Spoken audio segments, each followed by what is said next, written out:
నమస్తే రమ్మగారు. నమస్తే జయ. ఏదైనా ఒక మంచి కథ చెప్తారా? చంద్రవదన కథ చెప్తాను. కాశ్మీర్ దేశాధిపతికి లేక లేక ఒక సౌందర్యవతైన కూతురు కలిగిందట. చందమామల ఉందని చంద్రవదన అని పేరు పెట్టారు. ఈ అమ్మాయి పతివ్రతల కథల్లో ఈ కథ చెప్తారు. ఓకే. అయితే ఈ అమ్మాయి భలే ముచ్చటగా ఉండేది. ఎంత ముద్దుగా చూసేవారు అట.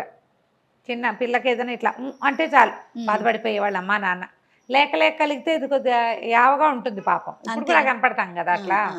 ఒకే పిల్ల ఉంటే మన పంచప్రాణాలు దాని మీదే ఉంటాయి. ఎంత బాగానో చూసుకునేవాళ్ళు. అయితే చక్కగా చదివిచ్చారు అమ్మాయిని.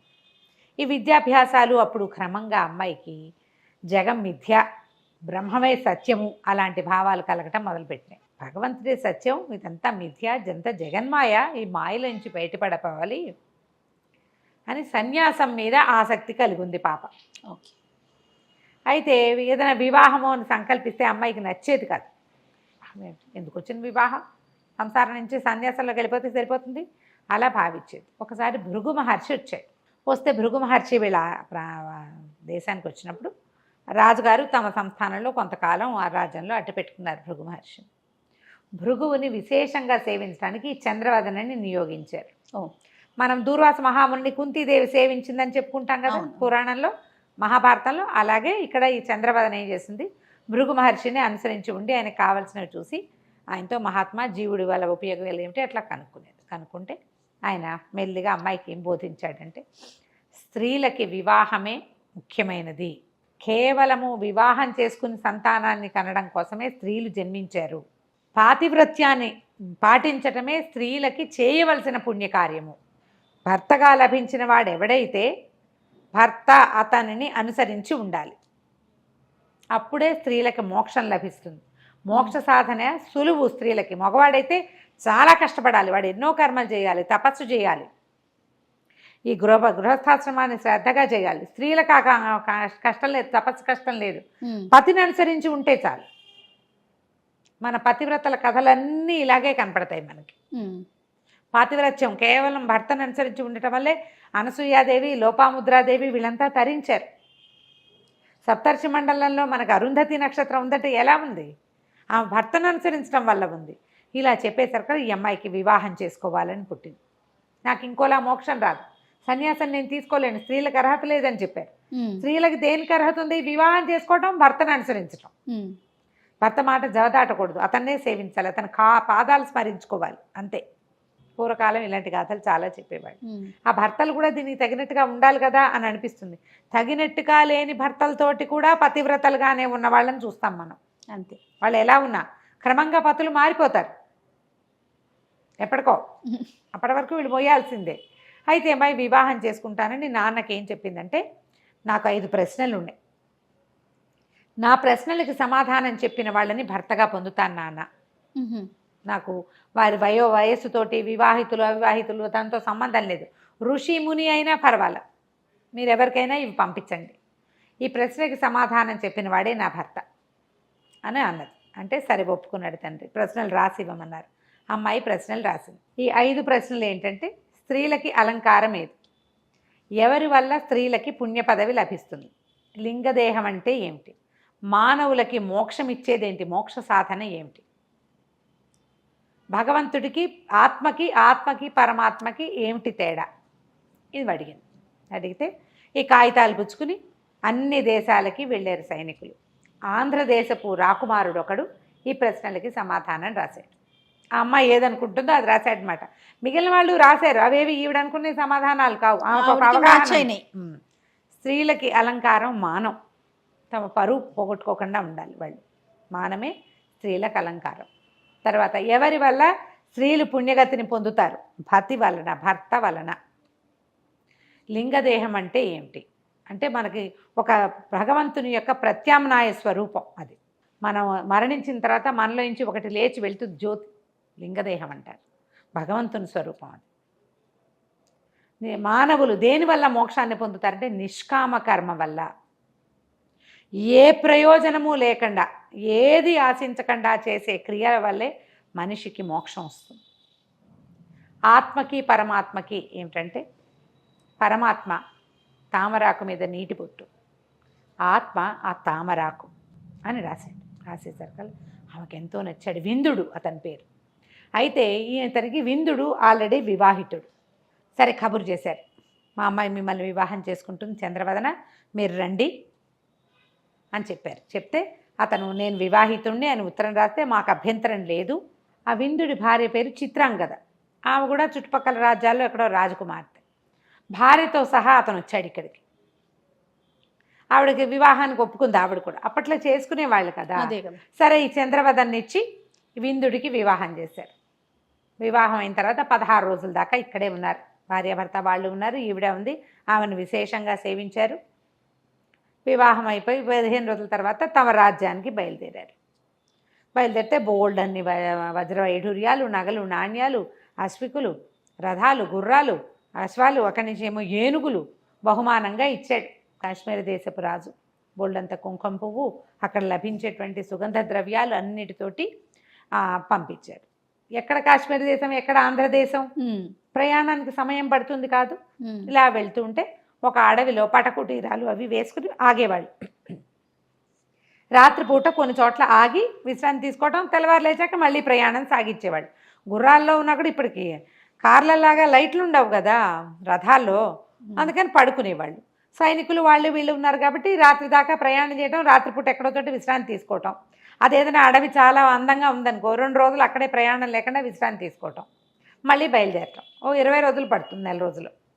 సరే ఈ ప్రయాణంలో ఏమైంది, వింధ్యాటవీ ప్రాంతంలో పటకుటీరంలో 2 భార్యల మధ్య పడుకుని ఉన్న ఈ విందుడిని చూసి చాలా విచిత్రపోయారట. ఎవరు వీళ్ళు? రంభ, ఊర్వశి. వీళ్ళు ఒకనాటి రాత్రి ఆకాశగమనంలో ఎక్కడికో వెళ్తున్నారు. వెళ్తూ ఉంటే అర్ధరాత్రి వేళ లోపల ఉక్కగా ఉందని బయట పెద్ద మంచం వేస్తే రాణులిద్దరూ చెరో పక్కన పడుకుని ఉండగా మధ్యలో విందుడు పడుకున్నాడు. భార్యలిద్దరిని చెరో పక్కన పడుకోబెట్టుకుంది. ఈ పైనుంచి చూసి 2 స్త్రీల మధ్య పడుకుని ఉన్న ఆ యవ్వన పురుషుడిని చూసేసరికల్లా రంభా వరస అబ్బబ్బబ్బా ఎంత కళకళలాడిపోతున్నాడు, ఎంత అందంగా ఉన్నాడని అతన్ని తీసుకెళ్ళిపోయారు. విందుడిని లేవ తీసుకుని తీసుకుపోయారు. వెళ్ళిపోయాడు. తెల్లవారులే చూస్తే ఏముంది, అమ్మాయిలిద్దరు తెల్లమొహం వేసేసరికల్లా ఇక కేకలు పెట్టారు. సైనికులంతా చూశారు. చుట్టుపక్కల అడవంతా వెళ్ళారు, వెతికారు. ఏదైనా జంతువు తీసుకెళ్తే సడన్గా మధ్యలో ఉన్నవాడిని ఎందుకు తీసుకుపోతుంది? పక్కన ఉన్నవాళ్ళు, పైగా కాపలా ఉన్నవాళ్ళు, ఇవన్నీ పోయినాయి.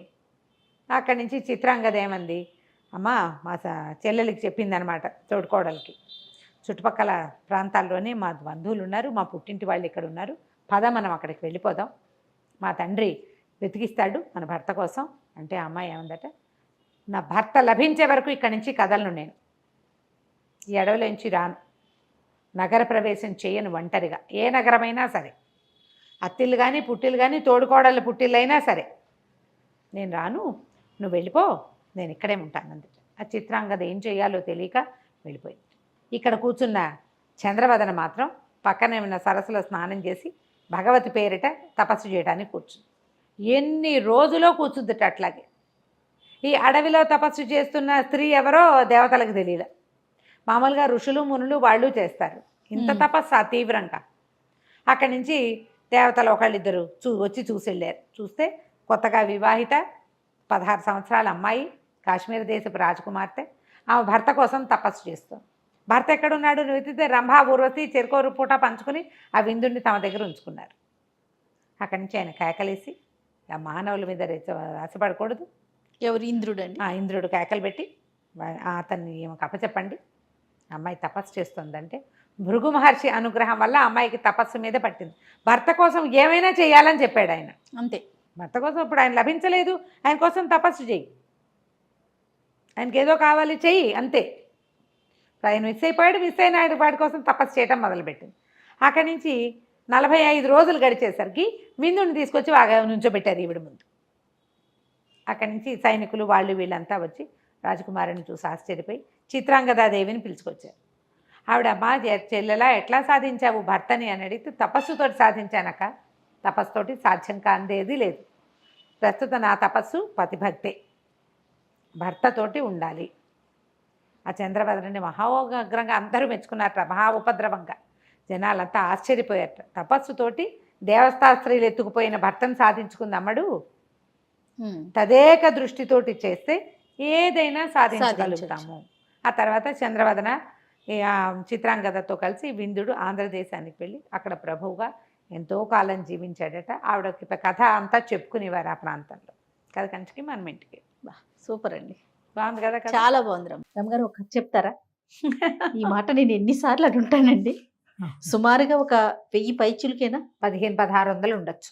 నాకు చెప్పినవి కాకుండా మీరు చిన్నప్పటి నుంచి ఇంట్లో పిల్లలకి కానీ లేకపోతే అక్క వాళ్ళ వాళ్ళకి వీళ్ళకి కలిపి ఎన్ని కథలు చెప్పుంటారు ఇప్పటి వరకు? చాలా కదా, వేలు కదా రమ్మగారు. అంటే ఇప్పుడు చూడు, నీకు చెప్పేవి కాకుండా చెప్పనివి, చెప్పడానికి పెద్దగా కుదరనివి, వీళ్ళేనివి బోల్డన్ ఉంటాయి కదా. మీరు చదివినవి, నేను చదివినవి చాలా ఉంటాయి. నేను ఇంక ఎన్నో నావెల్స్ చదివాను, ఎన్నో చిన్నవి పెద్దవి, చిన్నవి పెద్దవి, చిన్న చిన్న 5 పేజీలు 4 పేజీల కథలు 100,000. కొడవగంటి కుటుంబరావు గారికి కథల పుస్తకాలు బ్రహ్మాండంగా ఉంటాయి. 6వ 8వ సంకలనాలు కోకు కథలు. అందులో ఒక్క కథ కూడా నీకు నేను చెప్పలా. అదే కొత్తగా వింటున్నాను నేను, దాచేసుకున్నాను. అవేంటంటే ఇలా చెప్పగలిగే కథలు కావు. అదే ఏదో ఒక లైఫ్ స్టోరీ. నాకు ఇంకా చాలా ఫేవరెట్ వాళ్ళు ఉన్నారు. మరి శ్రీపాద సుబ్రహ్మణ్య శాస్త్రి గారు, కొడగంటి కుటుంబరావు గారు పేరు చెప్పైనా, తర్వాత భమిడిపాటి రామగోపాలం గారు, వీళ్ళు కాకుండా అబ్బూరు ఛాయాదేవి గారు, ఎంతమంది రైటర్లు ఉన్నారు, ఎన్ని కథలు ఉన్నాయి. నేను చెప్పినవి కాకుండా కొన్ని వేలు చదివాను నేనే కాదు, పుస్తక పఠనం ఉండే ఆసక్తి ఉన్న వాళ్ళందరూ చదువుతూనే ఉంటారు. ఆ కథలన్నీ నీకు చెప్పే పరిస్థితి లేదు మనకి. అదేలేండి, అంతే, వీళ్ళని బట్టి. అసలు ఉపయోగం ఏంటి రమ్మగారు? మీరు చెప్తున్నారు, నేను వింటున్నా, నాతో పాటు ప్రేక్షకులు అందరూ వింటున్నారు కదా, మీరు కాదు. మామూలుగా అసలు కథల వల్ల ఉపయోగం ఏంటి? మొదటిది వినోదము, విజ్ఞానము, బుద్ధి వికాసము. బుద్ధి వికాసం జరుగుతుంది ఖచ్చితంగా. చెప్పే విధానం బట్టి ఉంటుందా? విధానం అంటే కథని మనం సందర్భానుసారంగా ఓ కథ చెప్తాం అనుకో జయ, ఆ సందర్భాన్ని బట్టి మనకి కథ అర్థమైతే ఈ సిచ్యువేషన్లో ఎట్లా యాక్ట్ చేయాలి అనేది తెలుస్తుంది. ఇప్పుడు పంచతంత్ర కథలు ఉన్నాయి, ఏ సిచ్యువేషన్లో రాజు ఎలా స్పందించాలో చెప్పబడిన కథలు అవి. రాజులే కాకుండా అవి సామాన్య మానవులు అందరూ వాడుకోవచ్చు. ఎవరితో ఎలా ఉండాలి, ఎవరితో జాగ్రత్తగా ఉండాలి, ఎవరితో ఎలా ఉండకూడదు, ఏ పరిస్థితిలో ఎవరు ఎలా యాక్ట్ చేయొచ్చు, యాక్ట్ చేయకూడదు. బుద్ధి వికాసం ఖచ్చితంగా వస్తుంది కథలతోటి. దాన్ని తీసుకునే తీరు. సత్కాలక్షేపం కూడా, టైం వేస్ట్ చేయకుండా మనం ఏదో కాలక్షేపం చేస్తాం, అది మనకు ఉపయోగపడుతుంది. ప్రతి విషయము ఎక్కడో చోట ఉపయోగపడుతుంది. మానసికమైన పరిణతి కథల వల్ల లభిస్తుంది జయ, నా ఉద్దేశం మాత్రం అదే. ఏదైతే మనం సుమన్ టీవీలో కథల సిరీస్ స్టార్ట్ చేసాం, అంతకుముందు చాలా మంది చెప్పారండి. పేపర్లో మనం స్టోరీలు వింటూ ఉంటాము, చాలా మంది చెప్పే వాళ్ళని కూడా చూసాం.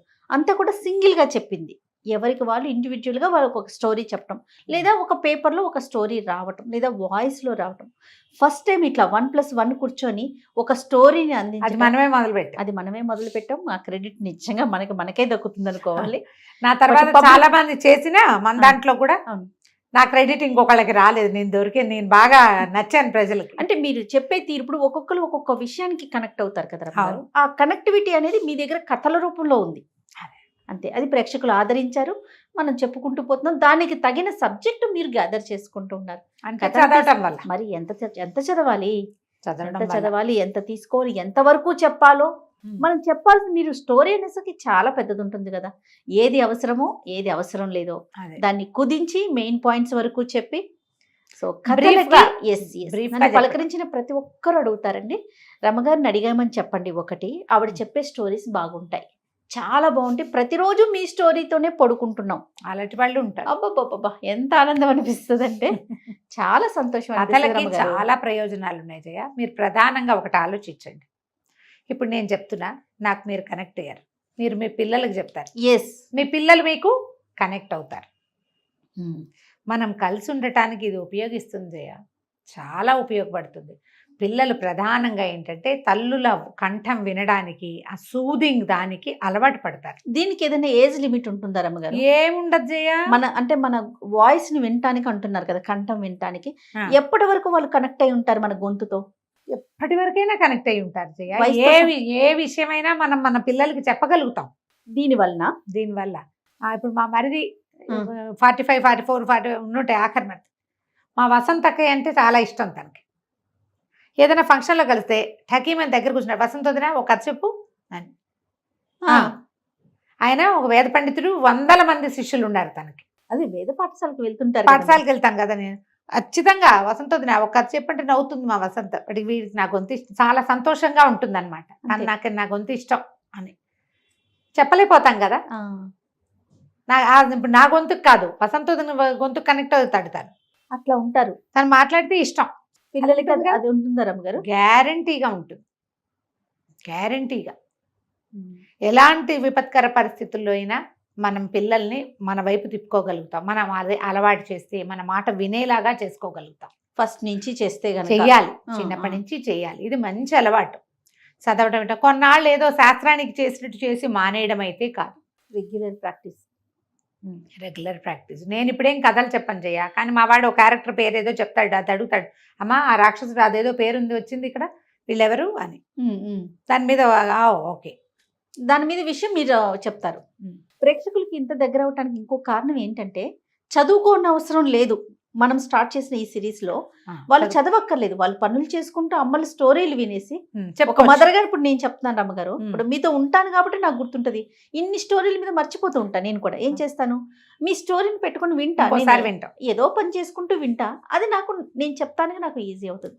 ఇది ఒకటి మనకి చాలా మార్గాన్ని సుగమం చేసింది అనుకోవాలి. చాలా దగ్గరగా వాళ్ళ ఇంట్లోకి వెళ్ళిపోయాం అనమాట.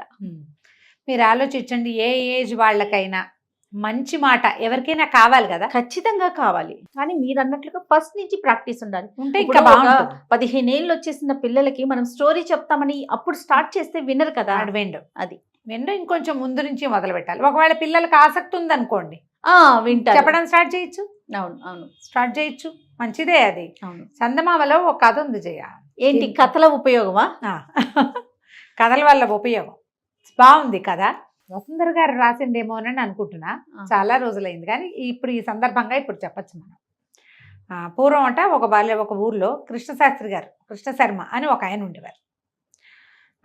ఈయన ఏంటంటే మహాపండితుడు, చాలా విజ్ఞాన ఖని ఆయనకు ఒక కుమారుడు ఉన్నాడు, వేద శర్మ అతని పేరు.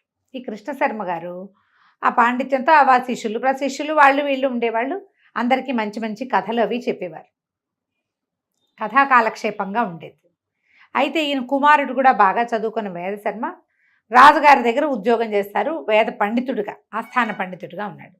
తండ్రి తాలూకు ఈ పద్ధతి అతనికి పెద్ద నచ్చేది కదా. సాయంకాలం అయ్యేసరికి వాకిట్లో ఎవరో జనం చేరేవాళ్ళు, అందరికీ మంచి మంచి కథలు చెప్పేవారు. ఈయన జీవన రహస్యాలు బోధిస్తూ ఉంటే, ఎందుకు నాన్న ఇట కథా కాలక్షేపం చేస్తావు, ఎందుకు ఇది, నీ విజ్ఞానాన్ని వృధా చేసుకుంటున్నావు, నువ్వు విజ్ఞానం వృధా అయిపోతుంది అనేవాడు. అయితే ఈయన కథల వల్ల చాలా ప్రయోజనాలు ఉన్నాయిరా, నీకు తెలీదు, సందర్భానుసారం ఎప్పుడో నీకు అర్థమవుతుందనేవారు. అయితే ఒకసారి ఏమైంది, రాజుగారి పని మీద ఈయన ఇంకా మయూర దేశమో ఏదో మయూర ద్వీపం, ఒక ద్వీపాంతరవాసానికి వెళ్ళవలసి వచ్చింది. వెళ్తున్నాడు ఆయన. వెళ్తుంటే వేద శర్మతో పాటు కృష్ణ శర్మ గారు కూడా వెళ్ళేసరికల్లా సరే రాజుగారు వాళ్ళు వీళ్ళు చాలామంది చేరారు. మరి అక్కడ ఆగిపోవాల్సి వచ్చింది. వీళ్ళు అయిపోతే రాజుగారు ఆతిథ్యం ఇచ్చారు. రాజుగారి విదూషకుడు కూడా వీళ్ళ ప్రాంతం వాడే అక్కడికి వెళ్ళి స్థిరపడిపోయాడు ఆ మయూర ద్వీపంలో. అయితే ఏమైంది, వీళ్ళేమో శాకాహారులు, మధ్య మాంసాదుల జోలికి వెళ్ళే వాళ్ళు కాదు, అక్కడ అలా అలవాట్లున్న ప్రాంతం అనమాట అది. సరే అందరు భోజనాలకి వాటికి కూర్చుంటే ఈ విదూషకుడు వేళాకోళంగా ఒక 1 డజన్ మద్యాల పేర్లు చెప్పి, పిట్లలో ఎదుపుచ్చుకుంటారండి తమరు అన్నాడు. అనేసరికల్లా ఈయన వేద శర్మ, ఈయనకి ఏం అలవాటు ఉంది, ఇది వెళ్ళిపోయి నాకు అవేమిటో తెలియదండి అంటే అందరూ నవ్వారు. అయితే రాజుగారు లాంటి పెద్ద మనుషులు నవ్వలేదు, కానీ మిగిలిన వాళ్ళంతా నవ్వారు. అయితే ఈ కృష్ణ శర్మ గారు చెప్పారట, తండ్రి ఉన్నాడు కదా, ఇలాంటిది ఒక కథ ఉంది. పూర్వం ఒక రాజహంస ఒకటి ఒక అడవిలో ఉన్న కొంగల చెరువు దగ్గర ఆగింది. కొంగలు రాజహంసకి ఆతిథ్యం ఇచ్చాయి. ఈ ఆతిథ్యం ఏంటంటే, బాగున్నావా, ఏ ఊరండి మీది కనుక్కున్న తర్వాత, ఏమైనా తింటారా, నత్తలు తింటావా, పీతలు తింటావా, ఎండ్రకాయలు తింటావా, చిన్న పొన్న చేపలు ఉన్నాయి అవి తింటావా అని కొంగలన్నీ అడిగినాయి. అడిగితే రాజహంసంది అవేమిటో తెలీదు, నేను అవన్నీ తిన్ను అనేసరికల్లా కొంగలకి, ఇంత చక్కగా ఉన్నావు, అవేవి తినకుండా నువ్వు ఎట్లా బతుకుతావు అంటే, లేత తామరతూళ్ళు తింటాను అని చెప్పింది. కొంగలు ఆశ్చర్యపోయినాయి. అలాగే ఉంటుంది అన్నాడు. అనగానే చుట్టుపక్కల వాళ్ళంతా విరగబడి నవ్వారు. ఇప్పుడు ఈయనకి మద్యం తెలియకపోతే ముందు నవ్వు ఎక్కిరిచ్చారు, అది కూడా తెలియదా అని. ఇప్పుడు చూడు, కొంగ హంస కదా, హంసలు ఎక్కడుంటాయి, అవి మానస సరోవరంలో. అవును. కొంగలకేముంది, ఊరి బురదలో కూడా తింటాయి. అవును. ఇప్పుడు తిననిది గొప్పదా, తినేవి గొప్పవా? చూడు కథలో ఎట్లా వచ్చిందో. దాంతో అందరు నవ్వారు. రాజుగారు కూడా పక్కపక్క నవ్వేశాడు. విదూషకుడు సర్దు కూరుకున్నాడు. సర్దుకునేసరికి సరే మొత్తానికి భోజనాలు గిజనాలు అయినాయి. వీళ్ళు ఇంక కొద్ది రోజులు ఉండవలసి వచ్చింది. మళ్ళా విదూషకుడు పిలిచాడు తమ ఇంటికి భోజనానికి. భోజనానికి పిలిచినప్పుడు చెప్పాడు, నేను ఇవన్నీ తినేవాడిని తాగేవాడిని కాదండి. మనం ఏ ప్రాంతంలో ఉన్నామో ఆ ప్రాంతంలో నేర్చుకోవాలి. ఇక్కడికి వచ్చాకే నేర్చుకున్నాం. మన ప్రాంతాన్ని బట్టి కదా మనం మారాలి. మీరు ఇక్కడ ఎక్కువ కాలం ఉండాలంటే మాంసం తినం మద్యం తాగమంటే ఎట్లా కుదురుతుంది అని అన్నాడు. అనేసరికల్లా తండ్రి వైపు కుతూహలంగా చూస్తున్నాడు కుమారుడు, ఏం కథ చెప్తాడు అని. ప్రజలంతా కూడా చూస్తున్నట్టు, ఆయన చుట్టూతా ఉన్న వాళ్ళంతా. ఈయన అన్నట్ట, పూర్వం ఒకసారి రైతు గొడ్లను తోలుకుని వెళ్ళాడు అడవికి. ఒక సింహం ఆహారం కోసం వాటి వెనకబడింది. అది గొడ్లశాలలోకి ప్రవేశించేసరికి రైతు తెలివిగా తలుపు మూసేశాడు. సింహాన్ని లోపల పెట్టేసి లోపలికి ఉండిపోయింది సింహం. గొడ్లన్నీ బయటే ఉన్నాయి. బయట తలుపేసి ఉంది కదా. 2 వారాల పాటు సింహం లోపలే ఉంది. తలుపు తీయలా. బోల్డంత గడ్డి ఉంది, చాలా గడ్డి ఉంది. జనప గడ్డి ఉంది, ఎండు గడ్డి ఉంది. సింహం నకనకలాడుతూ అలాగే ఉంది. 2 వారాల తర్వాత తలుపు తీస్తే బతుకు జీవుడానికి తన ఆహారాన్ని వెతుకోవడానికి పోయింది. కానీ నువ్వు ఈ పరిస్థితి ఇది వచ్చింది కాబట్టి, నాకు ఆకలిస్తుంది కాబట్టి, ఇక్కడ ఏది దొరకదు కాబట్టి అక్కడ ఉన్నదే తింటానంటే సింహాలు అలా ఎందుకు చేస్తాయి? ఈ మాటకి అందరికీ నవ్వొచ్చింది. ఏమిటి అర్థం? నువ్వంటే ఏదైనా మేస్తావు, నేను మెయ్యను, మేము సింహాలం అలాంటివి. చూడు ఎంత అర్థం వచ్చిందో. సూపర్. నిశ్శబ్దంగా ఊరుకున్నాడు విదూషకుడు. అయితే ప్రయాణంలో తండ్రిని అడిగాడు, నాన్న నువ్వు కథలు ఎంత బాగా చెప్తావు, ఎంత సందర్భోచితంగా చెప్పగలిగావు. నువ్వు ఏమీ అనకుండా, ఒక్క పరుషవాక్యం అనకుండా అవతల వాడి నోరు ముయించేశావు నాన్న కథలతోటి. భలే విచిత్రంగా చెప్పావు, ఎంత ప్రయోజనం ఉంది, మనం ఇలాంటివి చెయ్యము అనే విషయం అర్థమయ్యేలాగా చెప్పావు, ఎంత బాగుందో అని. ఇప్పుడు నాకు కూడా ఇలా నేర్చుకోవాలనుకుంటాను నాన్న, నాకు కొన్ని కథలు చెప్పవా అని అడిగాడు. ఏమిటి తన సమస్య? ఈయన నేను ఆస్థానంలో ఉంటున్నాను, చాలామంది నేను ఆ పరివారంతో నేను చాలా మంచిగా ఉంటాను, కానీ ఎందుకో వాళ్ళు నాతో సరిగ్గా ఉండరు. గట్టిగా ఉంటే వాళ్ళ కష్టం తోస్తుంది, లూజ్గా ఉంటే ఇష్టానుసారం అయిపోతున్నారు. ఏం చేయాలో తెలీదు, వాళ్ళకి చెప్పడానికి కొన్ని కథలు చెప్పు నాన్న అని అడిగాడు. కృష్ణశర్మ గారు ఏం చెప్పాడంటే, పూర్వం ఒక మునీశ్వరుడు ఓ చెరువు గట్టు మీద వెళ్తుంటే అతనికి ఒక పెద్ద పుట్ట సర్పము కనపడ్డాయి. ఆ సర్పము ఆ పుట్టలో ఉండటం వల్ల ఆ చెరువు గట్టు మీదకి ఎవ్వరూ వచ్చేవాళ్ళు కాదు. సర్పాన్ని చూసి బెదురుతున్నారు. అయితే ఈయన ఏం చెప్పాడు ఋషీశ్వరుడు, అమ్మ నువ్వు వీళ్ళని కరవకుండా ఏం చేయకుండా ఉండు, నిశ్శబ్దంగా ఉండు, నీ దారిని నువ్వు ఉండు, నువ్వు తలెత్తి ఇట్లా చూపించేసరికల్లా వాళ్ళు బెదిరిపోతున్నారు, తగ్గి ఉండమన్నాడు. సర్పం ఇట్లా అంటమ్మా అనేసి అట్టా తిరగటం మొదలుపెట్టింది. ఇక ఊళ్ళో జనాలంతా వచ్చి నానా గందరగోళం చేసేవాళ్ళు. అక్కడ మళ్ళీ ఋషీశ్వరుడు తిరిగి వచ్చేసరికి సర్పం బికమొహం వేసుకుని ఉంది, దెబ్బలు తగిలి అక్కడోటి రక్తపు చారికలున్నాయి. ఇదేమిటి ఇటా అయ్యావు మహానాగమా, ఏమైంది నీకు అన్నాడు. మీరే కదండి ప్రశాంతంగా ఉండమన్నారు, ప్రశాంతంగా ఉండేసరికి తగ్గమనేసరికి వీళ్ళు కొడుతున్నారంటే, ఈయన తగ్గమన్నాను కానీ తగ్గించుకోమనలేదు. నువ్వు కాటేందుకోవద్దు, పుసగొట్టు, ఏమైనా చేయగలనని బెదిరించాలి, చేసి చూపించకూడదు. అలాగని నీ దారి నువ్వు పాక్కుంటూ పోకూడదు. సందర్భం వచ్చినప్పుడు ఫెరోషియస్గా చూపించాలి, పౌరుషం చూపించాలి, లేనప్పుడు న్యూట్రల్గా ఉండాలి, అంతే. ఏదైనా వస్తే ఈయన ఒప్పుకోడు అని తెలియాలి వాళ్ళకి. నీకు అర్థమవుతుంది? అవునండి, అవును. ఈయన ఆశ్చర్యపోయాడు, ఎంత బాగా చెప్పావు నాన్న. అవును, నేను స్ట్రాంగ్గా గట్టిగా రుసరుసలాడుతూ దుమదుమలాడుతూ ఉంటే వాళ్ళు సరిగా ఉండట్లా, మెత్తగా నవ్వుతూ ఉన్నానా కుదరటం లేదు, నేను నవ్వుతూ ఉండకూడదు, రుసరుసలాడుతూ ఉండకూడదు, ఈ మధ్య మార్గాన్ని అవలంబించాలని బాగా చెప్పావు నాన్న. ఈ కథ నాకు చాలా ఉపయోగపడుతుంది, ఇక నుంచి నా పరివారంతో నేను చాలా హాయిగా ఉంటాను, రాజస్థానంలో పని కదా అదే అని చెప్పాడు. చూడు 3 కథల్లో 3 రకాల ప్రయోజనాలు ఎలా ఉన్నాయో. అవునండి, కథల ప్రయోజనాలు ఇవి. చాలా చాలా మంచిగా, అంటే ఆలోచింప చేసే విధంగా. ఏదైనా ఆలోచించాల్సిందే.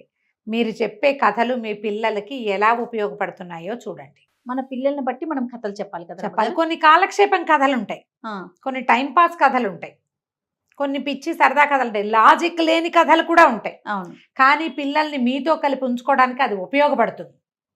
కథ చెప్తాను రా అంటే కూర్చుంటారు, అంతే. వాడు అల్లరిని నువ్వు ఆపేవా లేదా? ఖచ్చితంగా. ప్రతి కథ నీతి కథే కావక్కర్లేదు, ఆ, ప్రతిదీ ధర్మబోధే కావక్కర్లేదు, వాయనెవరో మహానుభావుడి జీవిత చరిత్రే చెప్పాలని అనుకోకండి, సూక్తులే అక్కర్లేదు. అక్కర్లేదు. మహానుభావులయ్యి వాళ్ళ జీవిత చరిత్రలు మనం చదువుతున్న వాళ్ళు కూడా చిన్నప్పుడు చిన్నపిల్లలే. వాళ్ళకి ఆటకాయ చేష్టలు, కొంటె పనులు, దొంగ పనులు, అల్లరి పనులు, అన్నీ ఉండే ఉంటాయి. నలుగురితో తిట్టించుకునే పనులు అందరి జీవితాల్లోనూ ఉంటాయి. అందరూ మనుషులమే కాదమ్మా మనం. అవును. పెద్దయ్యాక వాళ్ళు మహానుభావులు అయ్యారు. ఇలా చేసిన వాడు అలా అయ్యాడని చెప్పచ్చు, అలా అయిపోయాడు నువ్వు అలా అయిపో అని చెప్పకూడదు. ఉమ్, ఉమ్. ఆయన చేసిన అద్భుతాలు చెప్పకూడదు, చిన్నతనం నుంచి ఎలా పెరిగాడో చెప్పుకోవాలి. అది చెప్పకపోయినా పర్వాలా, ప్రతిసారి మనం అలాంటివే చెప్పాల్సిన పనే లేదు అసలు. ఎలాంటి కథలైనా చెప్పచ్చు. కథ అంటూ చెప్పడం అలవాటు చేసుకోండి, మీకు చాలా ఉపయోగపడుతుంది. ఖచ్చితంగా రమ్మగారు.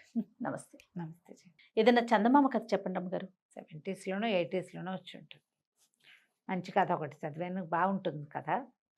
ఒక ఊళ్ళో ఓ రామనాథం గారిని ఒక ఆయన ఉండేవారు, భార్య భర్త. ఓకే. అయితే రామనాథం గారికి ఏవో పాట పాడుకుంటూ ఉండేవాడు, సంగీతం మీద ఆసక్తి. వాళ్ళ ఆవిడ చెవులు మూసుకునేది. ఇష్టం లేకనా? ఎంతసేపు ఇలా పెదాలు పాడతావు అనేది, నువ్వు నీ పాట అనేది. చుట్టుపక్కల వాళ్ళు కూడా ఏం పెద్ద ఆసక్తిగా చూపించేవాళ్ళు కాదు. కానీ ఆయన పాడుకుంటూ ఉంటే ఒక ఆత్మానందంగా ఉండేది. ఒకళ్ళకు ఉంటుంది కదా, ఏదో ఒకటి పాడేవాడు. ఆయన నువ్వు పనులు మానేసి పాట పాడుతున్నావు అనేది, లేకపోతే నీ పాట వినలేక వస్తున్నావు అనేది. అయినా కూడా పాపం ఆయన సోలు డెడ్ కాలేదన్నమాట, పాడుకుంటూనే ఉండేవాడు. అయితే ఏమైందట, ఆయన పాటని పెద్దగా పరిగణనలోకి తీసుకోగలిగే పాటగా ఎప్పుడూ లేదు ఆయన జీవితంలో. చుట్టుపక్కల వాళ్ళు అలాగే లలాయి పదాలు పాడతాడు అలా అనేవాళ్ళు. అయితే ఏమైందట, ఒకనాడు వాళ్ళ ఆవిడేదో పక్క ఊరికి వెళ్తే ఈయన సాయంకాలం ఏదో కొంచెం అన్నం వండుకున్నాడు, ఆవు అని ఏదో పాట పాడుకుంటున్నాడు. దారిన ఒక ముగ్గురు పెద్దవాళ్ళు వెళ్తున్నారు. ఈ వెళ్ళేవాళ్ళు చీకటి పడిపోయింది, తలుపు కొట్టారు. బాబు, ఏదో వ్యాహ్యాలకని బయలుదేరాము, చీకటి పడిపోయింది, పక్క ఊరు వెళ్దాం అనుకున్నాము, ఈ రాత్రికి మీ ఇంట్లో ఆశ్రయం ఇస్తారా అంటే, అయ్యో దానికేం బాబు, రండి పడుకుందరు కానీ రండి అన్నాడు. ఏమైనా తిన్నారా అంటే ఏమీ తినలేదన్నారు. సరే, అయ్యో మా ఆవిడ ఉంటే వంట చేసి పెట్టేది, సరే ఏముందిలేండి నేను కూడా ఏదో కాస్త వండి పెడతాను, ఒక ముద్ద ఉడికేస్తా, వద్దన్నారు వాళ్ళు. వద్దులే బాబు, మగవాడివి నువ్వేం చేయకాల్చుకుంటా అంటే, పర్వాలేదండి పర్వాలేదు కూర్చోండి అని ఏవో మంచినీళ్ళు ఇచ్చి, కాస్త తాగడానికి పలచగా మజ్జిగిచ్చి, వంటింట్లో కూర్చొని నిదానంగా కాస్త బియ్యం పొంగించాడు, ఒక గిన్నెడు చారు పెట్టాడు, ఏదో నలకంత కూర లాంటిది ఏదో వేయించాడు. ఈయనకి ఏంటంటే ఏదైనా పని చేస్తుంటే ఊ ఊ అంటాం అలవాటు, సాగదీస్తాడు, కూనరాగాలు తీస్తూ పని చేస్తాడు. అదే అటా అటా అటా అటా పాడుకుంటూనే ఉన్నాడు. ఈ బయట కూర్చున్న ముగ్గురు పెద్దవాళ్ళు ఆ పాట వింటూ ఉన్నారు. ఉండేసరికల్లా బయటకు వచ్చాడు, ఆకులు వేశాడు, విస్తలేసి వడ్డించబోతే, బాబు ఏమిటో పాట పాడుతున్నావు, ఒకసారి పాడబోయి బాగా వింటామన్నారు. సిగ్గుపడ్డాడు ఇతను రామనాథం గారు. అబ్బాయి అంత గొప్ప పాట కాదండి, మా ఆవిడ ఉంటే ఈ పాటికి ఎన్ని అర్పులు వచ్చేదో నా మీద అంటే, కాదు కాదు వినడానికి చాలా బాగుంది, నువ్వు ఆత్మానందంతో పాడుతున్నావు, పాడు పాడు ఏం పర్వాలేదని అన్నం వడ్డిస్తుంటే పాడమన్నారు. ఇతే ఉత్సాహం, ఎవరైనా బాగుంది బాగుందంటే ఉత్సాహం వస్తుంది.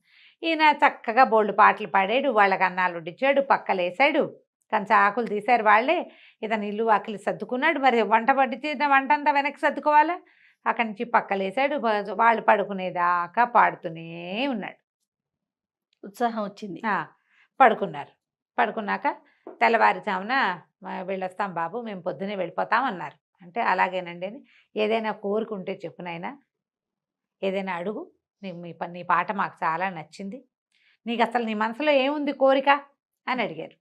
అడిగేసరికల్లా ఏం కోరిక ఉంటుందండి, ఎప్పటి నుంచో ఒక మంచి వీణ కొనుక్కోవాలని కోరిక నాకు, అది ఎట్లా చక్కటి స్వరం ఉన్న వీణ కావాలి, ఇది నేను పాట పాడితేనే మా ఆవిడ తిట్టిపోస్తుంది, చుట్టుపక్కల వాళ్ళు ఎవరు హర్షించరు, వీణ ఏం చేసుకుంటాను నేను, కానీ ఆ వీణ మీద మనసండి నాకు అని చెప్పాడు. ఓహో బాగుందనుకున్నారు, పడుకున్నారు.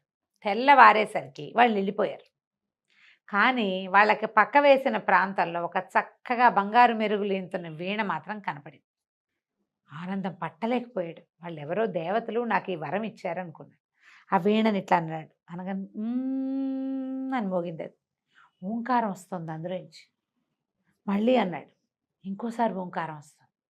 దాని దగ్గర కూర్చున్నాడు. ఆయన చిన్నప్పుడు కాస్త వీణ నేర్చుకున్నాడు, ఆయనకు వచ్చు చిన్నప్పటి వీణ ఏదో. ఆ వీణ తీగలు శృతి అయిపోతే తీగలు శృతి చేసే ఉన్నాయి. వాయించాడు. వాయిస్తే ఎంత బాగుందంటే పాడుకుంటుంటే ఈయనకు వచ్చే ఆనందం కంటే 100 రెట్ల ఆనందం వస్తుంది.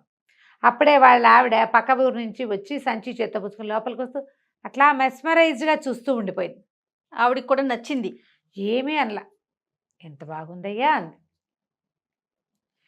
ఏ వీణ ఏ ఇది వాయించినా బాగా పలుకుతుంది దాని మీద. ఈయనకి చేత రావక్కర్లా, అది వచ్చేస్తుంది. ఏ ఫీల్తో వాయిస్తే ఆ ఫీల్ రాగం పలుకుతుంది. అది ఆయనకి ఆనందంతో వాయిస్తే ఆనంద భైరవి రాగం వాయించి పారేస్తుంది. చుట్టుపక్కల వాళ్ళంతా వింటారు. ఇక అక్కడి నుంచి చుట్టుపక్కల వాళ్ళు వీళ్ళు అందరూ వింటాం మొదలుపెట్టారు.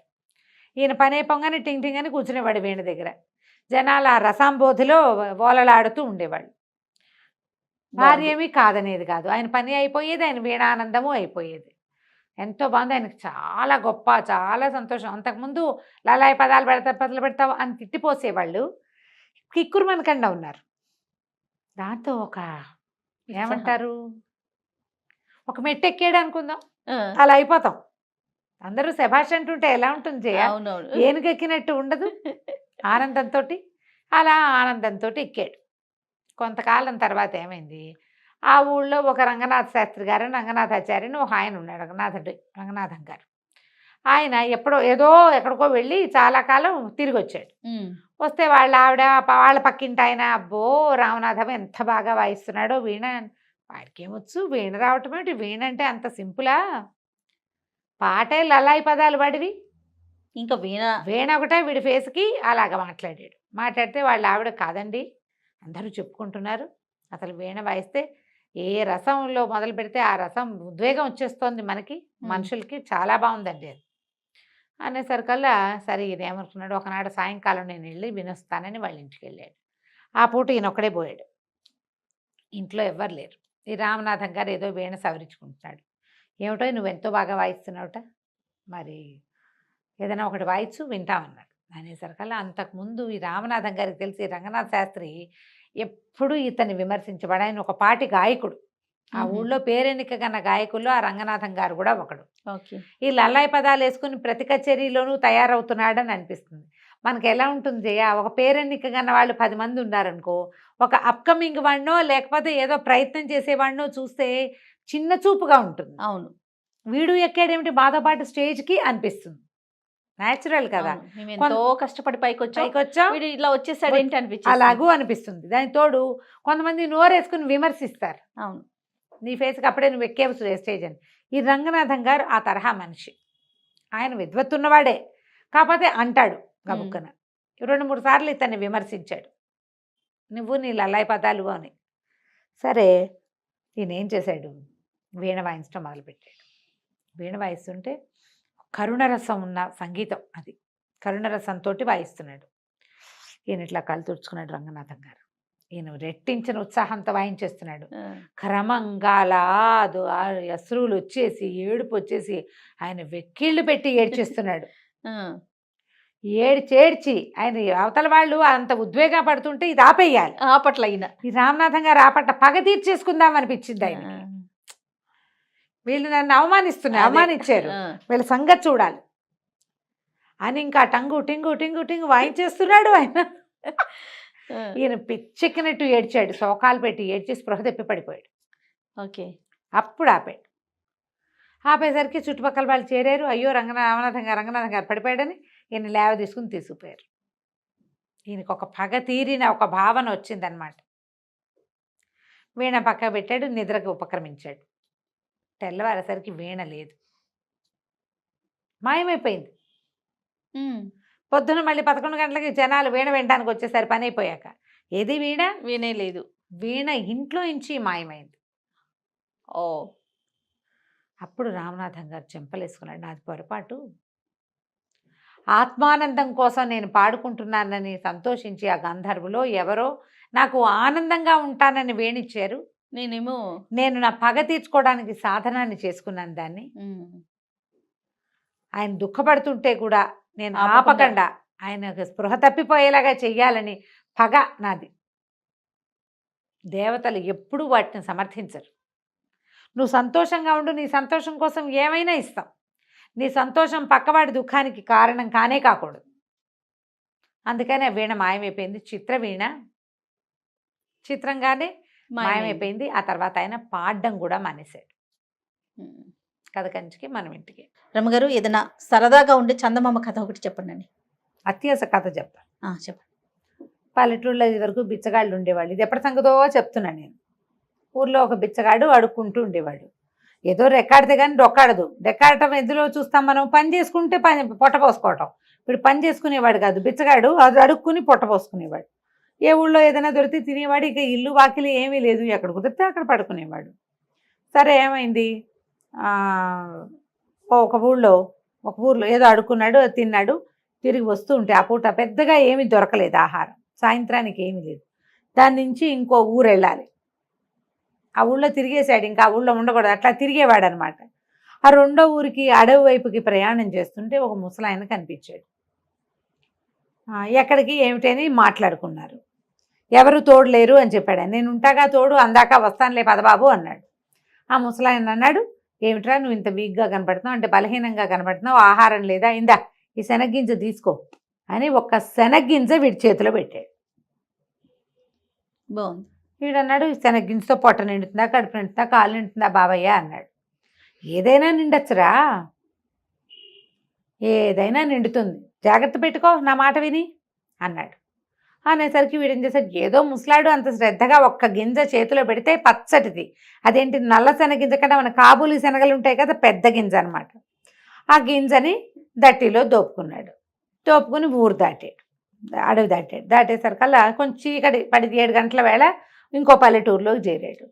ఓ వాకిట్లో ఒక ఆయన ఎవరో అరుగు మీద కూర్చొని పదాలు పాడుకుంటున్నాడు. కనబడ్డాడు. ఎవరు ఏమిటి అని కేకేశాడు. అడుకునేవాడిని బాబయ్య అన్నాడు. అనేసరికల్లా ఏ ఊర్రా అని అడిగాడు ఆయన. అదేదో ఊరండి అన్నాడు. పాపం మన ఊరువాడు కాదు, ఈ ఊళ్ళో వాడికి తిండి తిప్పలు ఎట్లా కానీ, దారా ఏమైనా తిందు కానీ అని కేకేశాడు. కేకేసి అన్నం పెట్టించాడు. బాగుంది. పెట్టించేవాళ్ళమ్మ అప్పట్లో, పాత రోజుల్లో. నాకు కూడా తెలుసు నా చిన్నప్పుడు. అవునా రమ్మగారు? పడుకునేవాళ్ళు అట్లా. ఇక చిలకడ దుంపలు అవి అమ్మటానికి వచ్చిన వాళ్ళకు కూడా అన్నం పెట్టేసేవాళ్ళు. టకుటమారాలు ఇవేవో చాటలు చేయటానికి దానికి వచ్చేవాళ్ళు. ఎవరో ఒకళ్ళు, 2కి 3కి కూడా, లేదా వాళ్ళ అమ్మ అన్నం వండుకుంటాం, కూర ఏంటంటే 3కి 4కి కూర, అంత ఆవకాయ, ఇంత మజ్జిగ పోసేవాళ్ళు. మా ఇంట్లో నుంచి కూడా బాగా వెళ్ళేవి చేయ అట్లా. తినేసి వెళ్ళిపోతారు. ఇంకా తినేసి ఇక పడుకుంటారు, తెల్లారాకి వెళ్తారు. రాత్రి పడుకోవటం కూడానా? పడుకోవటం వాకిళ్లలో. అదే వాకిళ్లలో నేను పడుకోవటమే. కానీ ఇప్పుడు అసలు పడుకోవటం 3 రోజులు మన ఊళ్ళో అందరిగా పౌడర్ డబ్బాని చాట తయారు చేసేవాళ్ళు వాళ్ళు. తెలుసా నీకు? నీకు అసలు తెలీదు. ఈ పౌడర్ టిన్నులు, తర్వాత ఏమో ఈ కిరసనాయిల డబ్బాలు, వాటిని చాటలుగాను జల్లెళ్ళుగాను చేయటానికి కమ్మరం పనిచేసి కొంచెం కాల్చి చేయటం, తర్వాత సాగొట్టి సుత్తితో కొట్టి చేయటానికి చాలా మంది వచ్చేవాళ్ళు. వస్తే వాళ్ళకి ఏముంది, అన్నం వండుకునే వాళ్ళ బియ్యం కూడా వీళ్ళే ఇచ్చేవాళ్ళు. ఇలా వాళ్ళే ఎవరో ఒకళ్ళు. అదేలేండి. ఎవరింట్లో ఎక్కువ పని ఉంటే వాళ్ళు ఇచ్చేవాళ్ళు. ఊళ్ళో వాళ్ళందరూ వచ్చి అక్కడ చేయించుకునేవాళ్ళు. కత్తులు సానాలు చేయటానికి కూడా మనుషులు వచ్చేవాళ్ళు. ఇట్లా వీళ్ళు పని చేసుకునేవాళ్ళు. బిచ్చగాళ్ళకు కూడా అట్లాగే అన్నం పెట్టేవాళ్ళు. వీళ్ళు పని చేసుకుని 10 రూపాయలు సంపాదించుకుని వెళ్ళేవాళ్ళు. అన్నానికి ఇక్కడ ఉన్న ఊళ్ళో ఉన్న వాళ్ళ మీదే ఆసరా పడేవాళ్ళు. మా ఇంట్లో అలా ఇచ్చేవాళ్ళు. నాకు బాగా గుర్తు. పల్లెటూర్లమ్మా, అది నా ఘనత కాదు, ఇది ఊళ్ళలో ప్రతి వాళ్ళకి తెలుస్తాయి ఇవి. పల్లెటూరు జీవితాలు 50 ఏళ్ల క్రితం జీవితాలు తెలిసిన వాళ్ళకి అందరికీ తెలిసిన వ్యవహారమే. ఇలా ఎవరైనా బాబయ్య రాత్రిపూట అన్నం దొరకలేదంటే ఎవరో ఒకళ్ళు ఏముంది రేపొద్దుటికి ఉంచుకున్న అన్నం పడేసేవాళ్ళు, ఈ పూటకి అన్నం పెట్టేసేవాళ్ళు. అన్నం తింటే ఆ బయట ఎక్కడో గావంచా పరుచుకుని పడుకునేవాళ్ళు. పడుకోరా అన్నారు. అనేసరికల్లా సరే వాళ్ళ అరుగు మీద పడుకున్నాడు. పడుకునేటప్పుడు ఏం చేశాడు, ఈ నడుముకు ఒక దట్టి లాంటి తలక ఒకటి ఉంది కదా, అది మడత పెట్టింది. అయితే వాళ్ళు చాప ఇచ్చారు, చింకి చాప కింద ఆ తలగుడ్డ కింద శనగ్గింజని పెట్టు పడుకున్నాడు. ఏమనుకున్నాడు, ఈ శనగ్గింజ ఏదో మహత్యం ఉంది దీనికి, లేకపోతే ఎవరైనా మనకి అడిగితే అన్నం పెడతారు, పిలిచి అన్నం పెట్టేవాళ్ళు ఉన్నారా? దారా తిందుగానని పిలిచాడు, కూర మజ్జిగ వేసి అన్నం పెట్టారు. నిన్నటిదో మొన్నటిదో ఒక స్వీట్ ముక్క కూడా వేశారు. హాయిగా ఎక్కడ చెట్టు కింద పడుకోకుండా అరుగు మీద పురుగు పుట్రా లేకుండా హాయిగా పడుకొని ఇచ్చారు. మహామహత్తు కలిగింది ఆ శనగ్గింజ. గుర్తించాడు అని అనుకున్నాడు. ఇంతలో ఏమైంది, తెల్లవారేసరికల్లా ఇంకా ఇళ్లలో వాళ్ళు తిరగల, కోళ్ళు తిరుగుతాయి. తెల్లారేసరికల్లా కోళ్ళు తిరగటం మొదలు పెడతాయి. పొద్దున్నే అవతల ఆవిడ ఇంటి ఆవిడ లేచి పెరటి తలుపు తీసి ఉంటుంది. ఇంకా వీధి వాకిళ్ళవి తీల. ఈ గొడ్లకు పాలు తీయటాలు కోడి బుట్ట తీయటాలు అవి చేస్తారు కదా, బుట్ట ఓపెన్ చేస్తే అవి తిరుగుతుంటాయి. ఆ తిరుగుతున్న కోళ్ళలో ఒక కోడి, ఓ పూల కోడి తక్కువ తక్కువ అవి ఇవి ఏరుకుని తింటూ వీడి గుడ్డ ఇట్లా తలగుడ్డ ఇట్లా తీయగానే ఆ కింద కనపడిన శనగింజలను లటక్కని తినేసింది. ఓహో. లబో దిబోమన్నాడు, మీ కోడి దొంగ మొహంది నా గింజ తినేసింది, అది మహత్తు కలిగిన గింజ, ఆయన ఎవరో మహానుభావుడు ఇచ్చాడు అని కేకలు పెట్టి గోల్ చేశాడు. ఇంట ఆయన అన్నాడు, ఏం చేతుండ్రా, పోని ఒక సేరు శనగలిస్తాను తీసుకో అంటే, కాదండి నాకు ఆ మహిమ గల శనగ్గింజే కావాలి, ఆ గింజ వల్లే నాకు రాత్రి అన్నం పుట్టింది, నేనేదో ఒక సంచిలో పడేసిన అన్నం తినేవాడిని, ఆకేసుకుని అన్నం తిన్నా రాత్రి దానివల్లే, కాబట్టి నాకు కుదరదన్నాడు. అనేసరికి ఆయన విసుగుపుట్టి, ఏ కోడిరా నీ శనగింజ తినది అని అడిగి, ఆ తెల్లపోలు కూడా దాన్ని తీసిపోన్నాడు. వాళ్ళ ఇంట్లో బోళ్ళు కోళ్ళు ఉన్నాయి. ఈయన కోడిని వెంబడి పెట్టుకుని వెళ్ళాడు. కోడిని వెంబడి పెట్టుకున్నాడు. ఆ పూట వాళ్ళు వెళ్ళేటప్పుడు కాస్త చద్దన్నం ఏదో పెట్టారు, అది తినేశాడు. మరి అన్నం కూడా లభించింది. కోడి ఒకటి లభించింది ఎక్స్ట్రా, గింజ వల్ల కోడి వచ్చింది, బాగుంది. కోడిని మోసుకుంటూ పోయాడు, చంకలో పెట్టుకున్నాడు. దానికి కొంచెం మనం అలవాటు అవ్వాలి కదా, మధ్యలో ఎక్కడో పడుకున్నప్పుడు దాని కాలుకో తాడు కట్టి ఓ సన్నది గావంచాని పేని సన్నగా వచ్చే ముఖ చించి పేని తాడు కట్టి తన దగ్గరే ఉంచుకున్నాడు. సాయంత్రానికి ఇంకో ఊరు చేరాడు. ఈ ఊర్లో చాలా పెద్ద కమత ఉన్న ఒకళ్ళ వాకిట్లో కూర్చున్నాడు. కూర్చుంటే వాళ్ళు అన్నం పెడతామన్నారు. సరే, అక్కడ వాళ్ళవే బోల్డ్ కోళ్ళు తిరుగుతున్నాయి. తన కోడిని కూడా కట్టేసి తన దగ్గర పెట్టుకున్నాడు. వాళ్ళు ముద్ద అన్నం పెట్టారు. వాళ్ళ వాకిట్లో పడుకున్నాడు. పడుకుంటే తెల్లారేసరికల్లా ఏమైంది, తెల్లవారేసరికల్లా వాళ్ళ కోళ్ళ గంప తీశారు. ఊళ్ళల్లో ఇలాగే కదా జరుగుతాయి. ఆ కోళ్ళన్నీ తిరుగుతుంటే వీడి కోడి వీడు కూడా ఏం చేశాడు, కాస్త మాగనగానే ఇద్దరు కళ్ళు తెరిచి కోడి తాడు కూడా తీసేసాడు. అది పోయి అక్కడ ఉన్న కోళ్ళతో తగాదా పెట్టుకుంది. కోళ్ళు ఎక్కరిసి పొట్టాడుకుంటాయి. ఇది అటు పొట్టాడుకుని ఇటు పొట్టాడుకుని అక్కడ వాళ్ళకి బోల్డంత కమతం, బోల్డన్ని ఆవులు గేదెలు గొడ్లు ఉన్నాయి. ఇది పోయి అక్కడ పరిగెడుతూ వాటి కోళ్ళతోటి పరిగెడుతూ ఒక ఆవేయ ఒకటి నుంచుంటే, ఆవు పేయ అంటే ఆవు దూడ, దాని కాళ్ళ సందులోకి వెళ్ళి అదేమో కంగారు పడి తొక్కేసింది. కోడి కాస్తే చచ్చూరుకుంది. అయ్యో, చచ్చిపోయేసరికల్లా మరి ఏం చేయాలి, బయటకు వచ్చాడు. చూసుకున్నాడు, అమ్మో నా కోడి చచ్చిపోయిందో అని గోల పెట్టాడు. ఇది మహత్తు కలిగిన కోడి, దీనివల్లే నాకు అన్నం పుట్టింది అన్నాడు. వాళ్ళు ఇంకో 4 కోళ్ళు ఇస్తాను తీసుకోరా అన్నారు. ఆహా, చివరికి ఆ ఇంటి ఆయనకి విసుగుపుట్టి, కోడి సరేలే ఇది మేము కూర అనుకుంటాం, కానీ ఇప్పుడు అది ఏ 50 అయితే కోడిని తన్నేసిందో తొక్కేసిందో దాన్ని తను తీసుకుపోరా అని. కోడి కాస్త దూడపిల్ల అయింది. దూడపిల్ల అనకూడదు, దూడ అంటేనే పిల్ల, ఓహో, పిల్ల అంటే పిల్ల, 2 పేదాలు ఉండకూడదు, ఆవు దూడ. ఈ దూడ మెడలో పలుపు తాడు ఒకటి కట్టారు, వీటి చేతిలో పెట్టారు. అది పాలు వదిలేసింది, ఆ మాత్రం ఉంది, పాలు తాగే దూడ కాదు, కొంచెం పెరిగింది. సరే, ఆ దూడని వెంబడి పెట్టు తీసుకుపోయాడు. 3వ రోజు ఈసారి ఒక పెద్ద కామంది గారి వాకిట్లో ఆగాడు. వాళ్ళు దూడను చూసి కొంచెం ముచ్చటపడ్డారు. ఆ ఇంట్లో వాళ్ళంతా సరదా పడ్డారు. అబ్బో దూడ వల్లే బాగుందిరా, ఆవు దూడ ఎక్కడ తెచ్చావు ఏమిట్రా, మాకు డబ్బులు ఇస్తాము ఇవ్వరా అంటే, అబ్బాయి లేదండి ఇది చాలా అదృష్ట ఆవు దూడ అన్నాడు. సరే, వాళ్ళు కూడా ఆ దూడకు 2 గడ్డి పరకలేసి వాళ్ళు వీడికి అన్నం పెట్టారు. రాత్రి పొట్ట నిండిపోతుంది, ఎక్స్ట్రా వస్తున్నాయి. సరే, ఏమైంది, తెల్లారాక వీడికి వాళ్ళు సర్దిపోస్తామన్నారు. దూడ అటు ఇటు తిరుగుతుందని మెళ్ళకు కట్టిన తాడు పలుపు తాడు వదిలేశాడు. అది అటు ఇటు తిరుగుతూ వెళ్ళి గుర్రాలు ఘాట్లో గడ్డి మేస్తుంటే పోయి ఆ గడ్డి పరకలకి ఆశపడి ఆ గుర్రాల వైపుకు పోయింది. పోయేసరికల్లా ఏమైంది, ఒక గుర్రం రణపెంకెది, మామూలు పెంకితనం కాదు దానికి. ఆ పెంకెగా గుర్రం కాస్త అటు ఇటు తిరుగుతున్నటువంటి 50ని వెనకాళ్ళతో ఒక్క తన్నింది. ఈ దూడ ఎగిరి అవతల పడి కళ్ళు వాల్చేసింది. రామా, వీడు లబో దిబోమన్నాడు బిచ్చగాడు, పడేస్తున్నాడు. బంగారం అంటే 50 ఇటు అయిపోయింది, మేమేం చేతును అంటే, వాడు ఇంకో 50 ఇస్తాను రా, పోనీ ఇక్కడే ఉండు, నువ్వు పని చేసుకుందు కానీ అంటే, పనికి నేను చేయనండి, నాకు వచ్చినాయి ఇవన్నీను, హాయిగా అన్నం వస్తుంది అనేసరికల్లా వాళ్ళకి విసుగుబుట్టి, ఈ మకురు గుర్రం ఇది ఎలాగో మాట ఎందుకు చావదు, గుర్రాన్ని తీసుకుంటావురా అన్నారు. ఇంతుండే ఆవుదూడు ఎక్కడ, అంత ఎత్తుండే గుర్రం ఎక్కడ, గుర్రాన్ని ఎక్కడైనా అమ్ముకుంటే డబ్బులు వస్తాయి. సరే, ఇది బాగానే ఉందని మరి గుర్రాన్ని తీసుకెళ్తానండి అన్నాడు. గుర్రాన్ని తీసుకుని నడిపించుకుని తీసుకెళ్తా మొదలుపెట్టాడు. ప్రతి వాళ్ళకి వీడి గుర్రం నచ్చుతుంది. ఎంత బాగుందో ఎంత బాగుందో. సరే ఈసారి ఏమైంది, ఒక సత్రానికి వెళ్ళాడు. అయితే వాళ్ళు ఏం చేశారు, వీడికి ₹1 కూడా ఇచ్చారు.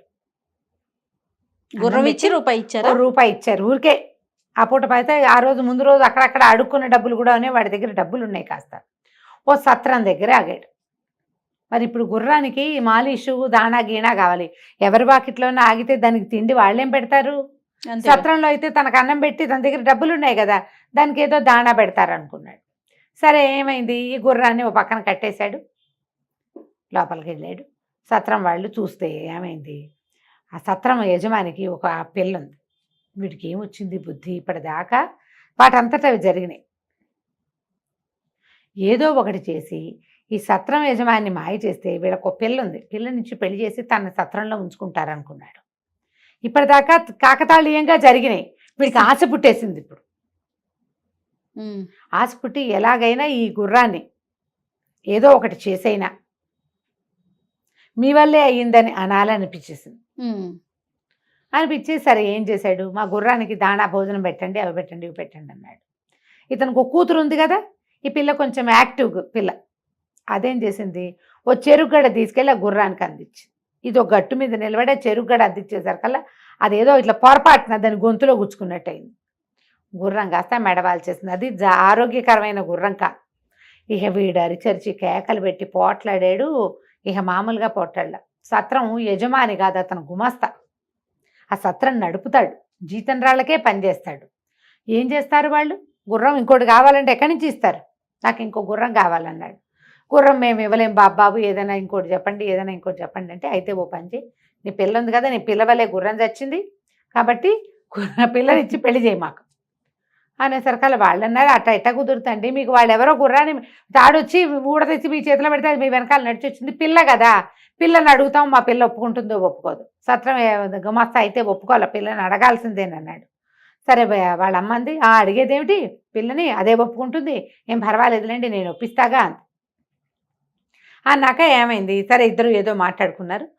మర్నాడు పొద్దున చెప్పింది, అల్లుడు గారు మీ అంత మహానుభావులు ఇంకెవరు లేరు, మీ గుర్రాన్ని బదులు మా పిల్లని ఒప్పుకున్నారు, మా పిల్ల మాత్రం రాకాశం ఉండ కానీ అది ఒప్పుకోవటం లేదు, ఓ పని చేద్దాం, దాన్ని ఏం చేస్తానంటే సంచిలో వేసి మూట కట్టేస్తా, పిల్లని మోసుకెళ్ళిపోండి మీరు ఎక్కడో చోటికి, ఎక్కడికైనా తీసుకెళ్తే ఇంకా చచ్చినట్టు మీతో పాటే ఉంటుంది, అది రాకాసి పిల్ల విందు మాట. ఇప్పుడు ఇక్కడైతే విందు, మీ దగ్గరికి వచ్చేసాక వెనకేం చేస్తుంది, మరి బస్తా ఒక గోను సంచి వేసి మూట కట్టేస్తానండి, మూట మోసుకెళ్ళండి. బాగానే ఉంది, మూట మోసుకుంది. పిల్లని ఇస్తామంటే ఏమిటి, రేపొద్దున వాళ్ళ పిల్లని వాళ్ళు చూడరు, ముందు పెళ్ళి అయిపోవాలి. సరే పెళ్ళి అయిపోతే చాలు అనుకున్నాడు. వాళ్ళు ఏం చేశారు, ఆ పిల్లని ఒక మూటలో కుక్కి దాన్ని మూతి కట్టేసి, పెళ్లి చేశాక పెళ్లి చేయలే మరి పెళ్లి చేయడానికి, పెళ్లి కాదు నేను కూర్చొని అంటోంది, డైరెక్ట్ గా మూట కట్టేశారు. కట్టేసి అప్పచెప్పారు. ఆ మూటను మోసుకురాలేక చచ్చాడు వీడు. ఆ లోపల ఉన్న వాళ్ళు ఎగిరి గంతులేస్తుంటే ఎట్ట తీసుకొస్తాడు, అదే కదా, ఎటా గొటా తీసుకొచ్చి ఒక అడవిలోకి చేరాడు. ఆ పిల్లని మూత సంచి ఊడదీసి నేనే నీ పతిని అందామనుకున్నాడు. మూట ఊడదీసేసరికల్లా ఆ మూటలోంచి పెద్ద కుక్కోటి బయటకు వచ్చింది. వాళ్ళు వీడిని వదిలించుకోవడానికి ఏం చేశారు, తమ వాకిట్లో ఉన్న ఒక ఊర కుక్కని అందులోకి సంచిలోకి వేసి కుట్టేసి ఇచ్చేసారు. మంచి పని చేశారు. అయితే పిల్ల కావాలి వాడికి.